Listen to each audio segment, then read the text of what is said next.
Hi friends, welcome to CNR English Academy. இன்னைக்கு வீடியோவில் preparation stage of SGT April 1 and SGT prepare பண்ணுறவங்களுக்கு இது ஒரு ஸ்பெஷலான டேட் அப்படின்னே சொல்லலாம்.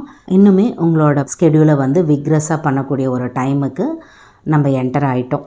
இப்போது எந்த அளவுக்கு வந்து நீங்கள் ப்ரிப்பேர் பண்ணிக்கிட்டு இருக்கீங்க, எந்தெந்த ஸ்டாண்டர்ட்ஸ்லாம் வந்து கம்ப்ளீட் பண்ணியிருக்கீங்க, இந்த மாதிரி இன்ஃபர்மேஷன்ஸு இந்த வீடியோவில் இருக்க போகுது.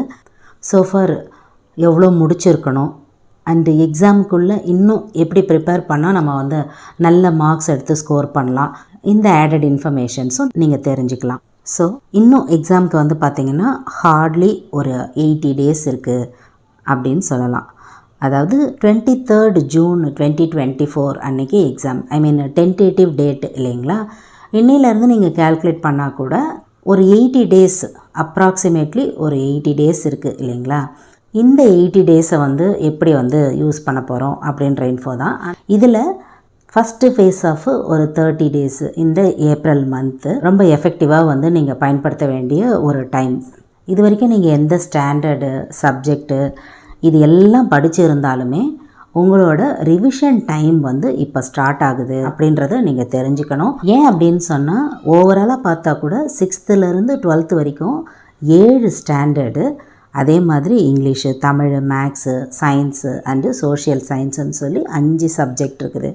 ஸோ ஹார்ட்லி ஒரு 10 நாள் 12 நாள் அந்த மாதிரி உங்களோட ஸ்கெடியூல் ஆஃப் ரிவிஷன் இருந்தால் கூட இந்த 80 நாள் வந்து அதுவே வந்து பத்தாது இல்லைங்களா, கொஞ்சம் கஷ்டமாக இருக்கும்.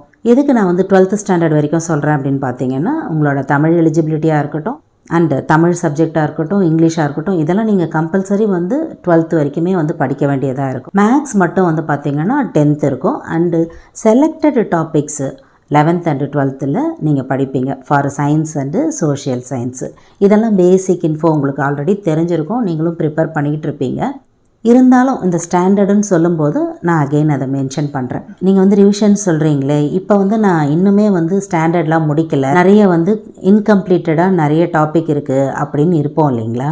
இந்த டைமுக்கு ஆல்ரெடி படித்ததை மறுபடியும் ரிவிஷன் கொடுக்க வேண்டிய ஒரு டைம் ஸ்டார்ட் ஆகுது. அண்டு படிக்காத இன்ஃபோஸு, படிக்காத சப்ஜெக்டை வந்து அதுக்கு தனியாக டைம் போட்டு நீங்கள் படிக்க வேண்டியதாக இருக்கும். ஏன் அப்படி சொல்கிறேன்னா, நம்ம மொத்த ஸ்டாண்டர்டும் படித்து முடிக்கிறதுக்குள்ளே ரிவிஷனுக்கான டைமை வந்து நம்ம க்ராஸ் பண்ணிடுவோம். அதுக்கப்புறம் நமக்கு நாட்கள் இருக்காது. அப்போது ரிவிஷன் பண்ணோம் அப்படின்னு நம்ம நினச்சா கூட அந்த டைம் நமக்கு வந்து பத்தாது. இன்னும் புதுசாக படிக்க வேண்டிய டாபிக் வந்து பெண்டிங் இருந்துக்கிட்டே இருக்கும் சரிங்களா. ஏன் அப்படின்னா, இப்போ அட்மிட் கார்டெலாம் வந்து ரிலீஸ் பண்ணுறாங்கன்னு வச்சுக்கோங்களேன், அந்த ஒரு இனிஷியல் ஃபியரு, ஒரு நர்வஸ்னஸ்ஸு எல்லாமே வந்து நமக்கு வந்துடும். இன்னும் இதை படிக்கலையே, இந்த சப்ஜெக்டில் இதை போட்டு பார்க்கலையே, அந்த மாதிரி ஒரு நிறைய காம்ப்ளிகேஷன்ஸ் வந்துடும். ஃப்ரீயாக இப்போவே வந்து இருக்கக்கூடிய டைமில் உங்களோட ரிவிஷன்ஸு நிறைய முறை இருக்கிற பட்சத்தில் கண்டிப்பாக உங்களோட பயம் வந்து குறையும். இப்போ 9th 10th எடுத்துக்கிட்டிங்கன்னா நிறைய இன்ஃபர்மேஷன்ஸ் இருக்குது இல்லையா, அதை வந்து மறுபடியும் நீங்கள் வந்து பார்த்துக்கிட்டே இருக்கும்போது, ரிவிஷன் கொடுத்துட்டே இருக்கும்போது ஓரளவுக்கு வந்து பயம் வந்து குறையும். எந்த கேள்வி கேட்டாலும் நம்மளால் எழுத முடியும், அந்த ஆப்ஷனை நம்மளால் கரெக்டாக சூஸ் பண்ண முடியும் அப்படின்ற ஒரு தெளிவு கிடைக்கும். அவங்க எப்படி கொஸ்டின்ஸ் கேட்டாலும் சரி, எந்த மாதிரி டெஸ்ட் வச்சு கேட்டாலும் சரி, நம்மளால் வந்து அட்டன் பண்ண முடியும் அப்படின்ற ஒரு கான்ஃபிடென்ட் லெவல் வந்து ரைஸ் ஆகும். அதுக்கு தான் வந்து முன்னாடியே சொல்கிறது, இந்த மாதிரி வந்து ரிவிஷனை வந்து ஸ்டார்ட் பண்ணுங்கள் இந்த டைமுக்கு அப்படின்னு சொல்லி. எந்த எக்ஸாமாக இருந்தாலுமே சரி, ஃபஸ்ட்டு நோட்டிஃபிகேஷனில் ஸ்டார்ட் பண்ணி அதுக்கு உண்டான ப்ரிப்பரேஷன்ஸு எந்தெந்த சப்ஜெக்டு எப்படி பண்ணணும்னு சொல்கிறதுல இருந்து மிட் ஆஃப் த எக்ஸாமில் வந்து ரிவிஷன் ஸ்டார்ட் பண்ணுறதுலேருந்து இந்த மாதிரி ஒரு தகவலுமே நம்ம எல்லா எக்ஸாமுக்குமே வந்து சொல்லுவோம். அதில் எஸ்ஜிடி இன்னுமே வந்து ஸ்பெஷல் தான். இந்த லாஸ்ட் 10 days இருக்குது பார்த்தீங்களா எக்ஸாமுக்கு, அப்போ பார்த்தீங்கன்னா எல்லா ஆஸ்பிரண்ட்டோட மைண்ட்லேயும் இருக்கக்கூடிய ஒரு மனநிலைமை, இன்னும் ஒரு 10 நாள் இருந்தால், இன்னும் ஒரு மாதம் இருந்தது அப்படின்னு சொன்னால் நம்ம இன்னும் நல்லா ப்ரிப்பேர் பண்ணியிருக்கலாமே அப்படின்னு எல்லாருக்குமே தோணும். இந்த லேக் ஆஃப் ரிவிஷன் தான், ரிவிஷனை வந்து லேட்டாக ஸ்டார்ட் பண்ணுறதுனால வரக்கூடிய ஒரு மென்டாலிட்டி தான். அதனால தான் வந்து முன்னாடியே சொல்கிறோம், ஸ்டார்ட் பண்ணிவிடுங்க. டெய்லி ஒரு 2 hours ஆகுது உங்களோட ரிவிஷனுக்கு வந்து ஸ்பெண்ட் பண்ணுங்கள். கண்டிப்பாக நல்ல ரிசல்ட் வந்து உங்களோட மார்க்ஸில் உங்களால் பார்க்க முடியும். ஏன் அப்படின்னா, ரெகுலர் டச் இல்லாததுனால நம்ம படிச்சுட்டே வந்துட்டோன்னு வச்சுக்கோங்களேன், ரிவிஷன் இல்லை அப்படின்னு சொன்னால் படித்தது வந்து வேஸ்ட் ஆகிடும். நான் நெகட்டிவாக சொல்லலை, நீங்கள் அதை வந்து மறுபடியும் அந்த போர்ஷனை வந்து நீங்கள் படிக்கணும் அப்படின்றதுக்காக இன்சிஸ்ட் பண்ணுறேன். அண்ட் ஒரு சிலர் பார்த்திங்கன்னா இப்போ டெஸ்ட் பேட்ச்லேயே கூட நம்ம வந்து சக்ஸஸ்ஃபுல்லாக வந்து 9th ஸ்டாண்டர்ட் வரைக்கும் வந்து கம்ப்ளீட் பண்ணிட்டோம். மேக்ஸ் தான் வந்து பார்த்திங்கன்னா 9th ஸ்டாண்டர்டு ஸ்டார்ட் ஆகுது. மற்ற சப்ஜெக்டெல்லாம் வந்து 10th ஸ்டாண்டர்டு ஸ்டார்ட் பண்ணிட்டாங்க. ஒரு சில ஆஸ்பிரண்ட்ஸ் வந்து கம்ப்ளீட் பண்ணிவிட்டு டெஸ்ட்டுக்காக வெயிட் பண்ணி எழுதுகிறவங்களாம் இருக்காங்க. அந்த அன்றைக்கி நம்ம வந்து டெஸ்ட்டு அனுப்பும்போது இதுக்கு வெயிட் பண்ணிக்கிட்டு இருக்கோம், இந்த சப்ஜெக்ட் ஏற்கனவே முடிச்சிட்டோம், இந்த ஸ்கெடியூல் அனுப்புவோம் இல்லைங்களா, இந்த போர்ஷன் வந்து முடிச்சிட்டோம், ஆல்ரெடி முடிச்சிட்டோம், இப்போ வந்து வெயிட் பண்ணிக்கிட்டு இருக்கோம் அப்படின்ற மாதிரி குரூப் ஆஃப் ஆஸ்பிரண்ட்ஸ் எல்லாம் வந்து இருக்காங்க. டீச்சர்ஸ் வந்து அதுக்காக வந்து சொல்கிறேன், காம்படிஷன் வந்து ஹெவியாக இருக்குது. நம்ம எல்லா விதமான ஆஸ்பிரண்ட்ஸுமே நம்ம வந்து பார்க்குறோம். அப்போ பாருங்கள், நம்பர் ஆஃப் ரிவிஷன்ஸ் அதிகமாக கொடுத்துக்கிட்டே இருக்கிற பட்சத்தில் இன்னும் எஃபெக்டிவாக இருக்கும் அவங்களோட எக்ஸாம். அதில் எந்த ஒரு டவுட்டும் கிடையாது இல்லைங்களா. இப்போது இந்த எலெக்ஷன் டைமு அதில் கொஞ்சம் டைம் வந்து செலவாகும். அதே மாதிரி ஒரு சில பேர் கேட்குறாங்க, யூஜிடிஆர்பி வந்து இன்னும் ரிசல்ட் வந்து கொடுக்கவே இல்லைங்களே, அப்போது எஸ்ஜிடி வந்து எப்படி இருக்கும், சீக்கிரமாக இருக்குமா எக்ஸாமு, இல்லை வந்து டென்டேட்டிவ் டேட்டு வந்து இன்னும் தள்ளி போகுமா, இந்த மாதிரி நிறைய கேள்விகள். இப்போது யூஜிடிஆர்பி கூட பார்த்திங்கன்னா நல்ல மார்க்ஸ் ஸ்கோர் பண்ணிட்டோம் அப்படின்னு நினைக்கிறவங்க தானே இந்த செலெக்ஷன் லிஸ்ட்டு அப்படின்றத எதிர்பார்க்க முடியும் இல்லைங்களா.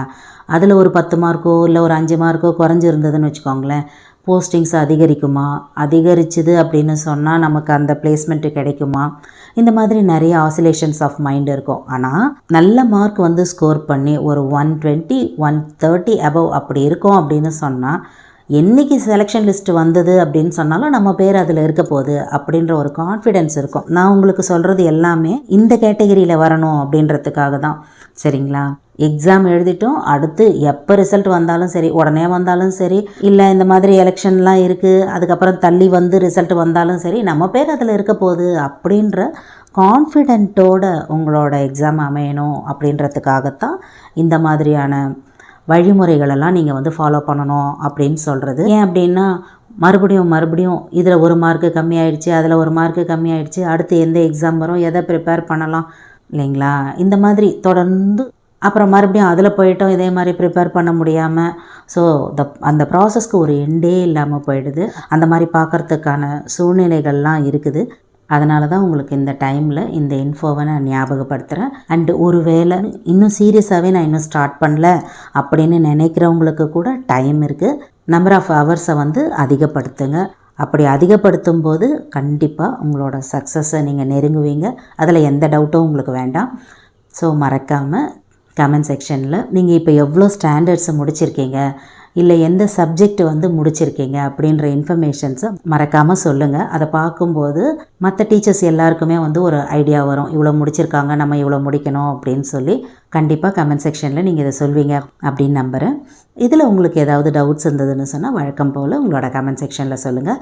Up to this I conclude. இதே மாதிரி ஒரு நல்ல வீடியோவில் உங்களை நான் மீட் பண்ணுறேன். தேங்க்யூ ஃப்ரெண்ட்ஸ், தேங்க்ஸ் ஃபார் வாட்சிங்.